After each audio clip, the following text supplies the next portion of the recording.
لا الہ الا اللہ پڑھ لا الہ الا اللہ۔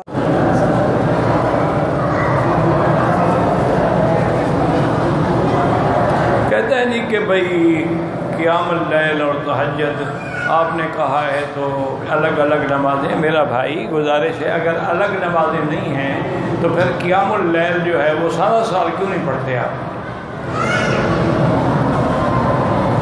اور پھر اللہ نے قرآن میں فرمایا مِنَ اللَّيْلِ فَتَہَجَّدْ بِهِ نَافِلَةً لَكَ، اور تراویح جو ہے وہ تو ترویہ سے ہے، اور میں نے عرض بھی کیا کہ یہ 2 رکعت پڑھی جاتی ہے، تہجد تو 4 رکعت پڑھی جاتی ہے۔ باقی کوئی ناراض ہوتا ہے تو اللہ ہدایت دے، ہم اس کا کیا کہہ سکتے ہیں۔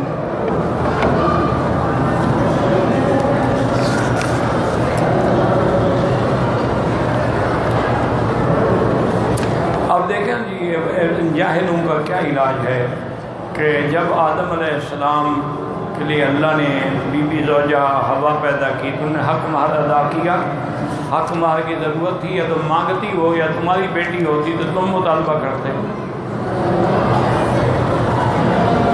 اللہ کے بندے ہر شریعت کا حکم الگ ہوتا ہے، کیوں تمہارا دماغ خراب ہے؟ آسمان کے احکام الگ ہے، زمین کے احکام الگ ہے، شریعت آدم الگ ہے، شریعت محمد مصطفیٰ الگ ہے۔ تو آدم علیہ السلام کی شریعت میں ایک بہن بھائی کا بھی نکاح ہوتا تھا، آپ کرو گے؟ خام کا عقل لڑاتے رہتے ہیں۔